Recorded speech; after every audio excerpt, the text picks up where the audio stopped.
important to remember cabinets come in increments of 3. 9, 12, 15, 18, 21, 24, 30, 36. You get the idea. So, in this video, I'm going to show you how we measure for kitchen cabinets. So, here you can see these cabinets were here before we bought. Here you can see these cabinets were installed when I bought the building. We ran with them for a little bit and they're just done, right? It's time for a refresh. The rents in here have gone up way, way, way higher. This is a 4-foot sink base. Overkill, nobody needs a 4-foot sink base. What we want to do is modernize it. We're going to get some really nice white shaker cabinets. Make sure we have room for a dishwasher. Obviously our sink base and enough lowers and uppers. So we're going to measure it by running a tape from here to the corner of the wall. It's important to remember cabinets come in increments of 3. 9, 12, 15, 18, 21, 24, 30, 36. You get the idea. So first thing we want to do is we know that we cannot move the sink. We cannot move the sink easily, I'll put it that way. So our sink is going to stay where it's at. And I'm going to show you how we're going to get to that. But we're going to work our way over to the sink in increments of 3. So right here is an end cabinet. I never want to start a dishwasher on the end if I can avoid it. And in this case, I can. So I'm going to go 15 inches right here for my base cabinet. 15 inches, and then I'm going to go 24 inches from right here for my dishwasher. So I'll start the tape.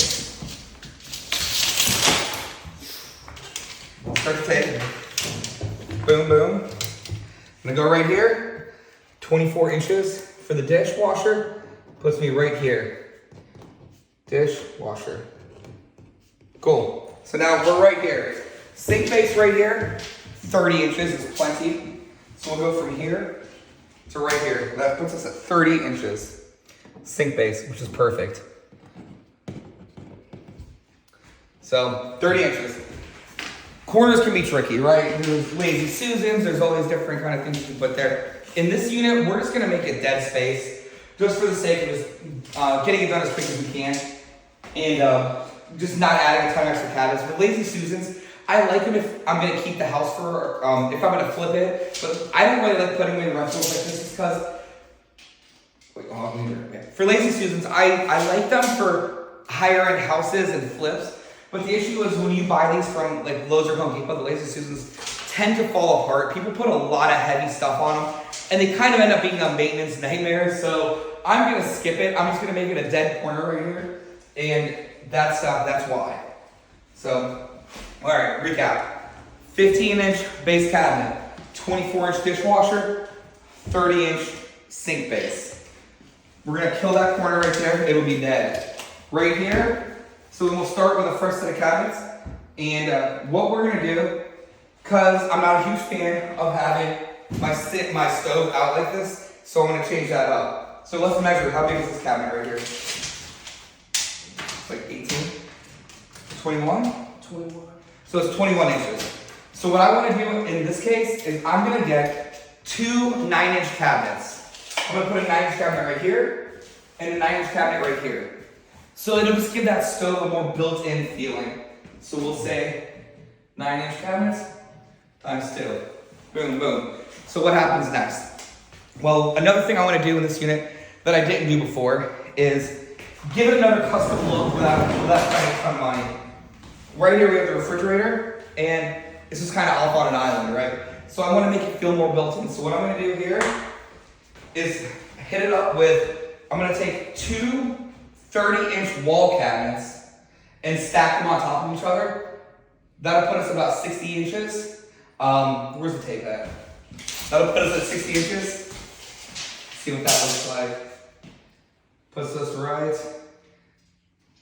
All right, so that's not ideal. All right, so this is what I want to do to kind of give you some more custom built-in feature. What I'm going to do is build a platform on the bottom of this. I want to build a 12-inch platform. I'm going to build it up 1 foot.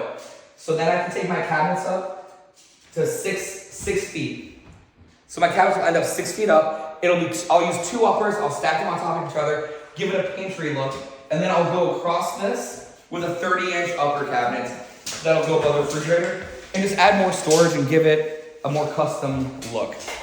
So we're gonna tackle that. well, we got our bases laid out. The next thing we want to do is figure out our uppers. Now the uppers are going to mirror your lowers essentially. So we got 15 inch here. So we'll go 15 inch upper. Dishwasher's here, and that's always 24 inches. 24 inch upper. Our sink here is 30 inches. So we're going to go 30 inches wide by 12 high above here. And then we're going to fill this up. This will be beautiful granite with backsplash all the way up to the bottom of the cabinets. It's going to look awesome. This we're going to keep, this right here, we can actually squeeze another cabinet in here. So if this ends here, let's measure how big this is. It's here, I already got this. Whoa. So right now your run, because it's hard to line up where the cabinet is, your run right now is 69. Well, let's just measure it from here over. Oh, you mean the upper? Yeah. I'm saying you're getting a big gap here, huge filler here. Well, we can sheet it over, we'll be fine. So this right here gives us for a 30 inch cabinet. So we're gonna add a 30 inch cabinet right here. How do we know that? Because we measured it out 30 inches, and that's one of our increments that falls in threes. 30 inches right here. And then here, we're gonna have the two 9-inch cabinets. But before we do that, we could butt another cabinet up. So you know what, actually, you know what the move probably is? Instead of going the whole 30, is we just do an 18-inch cabinet right here, and then we'll do an 18-inch cabinet right here. So they can butt up against each other. All right, so what we're gonna do is take this corner, and even though we have 30 inches right here, we have to think about a corner a little bit differently, right? We wanna make sure it's as functional as possible. Even though we killed this dead space down here, because we don't wanna use a low-grade Lazy Susan, we wanna make sure that up here, we can have as much storage as possible. So we're gonna go 18 inch here and 18 inch here, and then build them out next to each other. So that way, the tenant will have tons of room. So we'll do 18 inch times 2. Why wouldn't you use a corner cabinet there? Is it too expensive? What are you using? And we could. One that, that has the... I mean, it'd probably look a lot nicer. I just don't know how to measure question. the corner cabinets, honestly. I always like mess up when I measure them. They're 15 inches out on both sides. But you know what I would do if I was you? Because this is only a 2 or 3 bed? 2 bed. What if you run your cabinet straight across like you just said, huge cabinet right there, and then do a hood right here? Yeah. Save all that money on the cabinets, and then if they really wanted storage, we could do 2 shelves right here on the backsplash. Yeah, we could do that. I mean, we just need to we need a long run. What do you want, Casey? Do you want cabinets or a hood vent? This is your apartment. He's Mr. Hood Vent. I like the hood vent. I like your... Would you rather have a hood vent? I like But you like... And then granite the whole way up? You like to do microwaves. I mean, I will. Do you want a microwave? I don't like the... I think that's a dated look. I do too. I think the microwaves are going in the cabinets down low, or they're taking the doors off of them and framing around, or, trimming around. So you want a hood here? I think the hood is, okay, is, so we'll is your signature. We'll go 30 inch up here, and then what we're gonna do is have a hood right here. Boom. Done. Beautiful. Another thing I like as well is that when you move this over, this isn't behind the stove. It's terrible. Yeah, it doesn't make any sense. So that's our layout. This is how we're gonna modify this. I bought this apartment, or bought this 2-family 5 years ago, and we ran with this. We had the original tenant here, stayed for 4 years. His rent was $9.95. So we know when we finish this unit, we'll be able to rent it easily, especially with the upgrades we did, for $14.95. And they're gonna have a beautiful place that is not functionally obsolete anymore, and that they can bring some people to, entertain, hang out. So follow me if that helped. I hope that helped.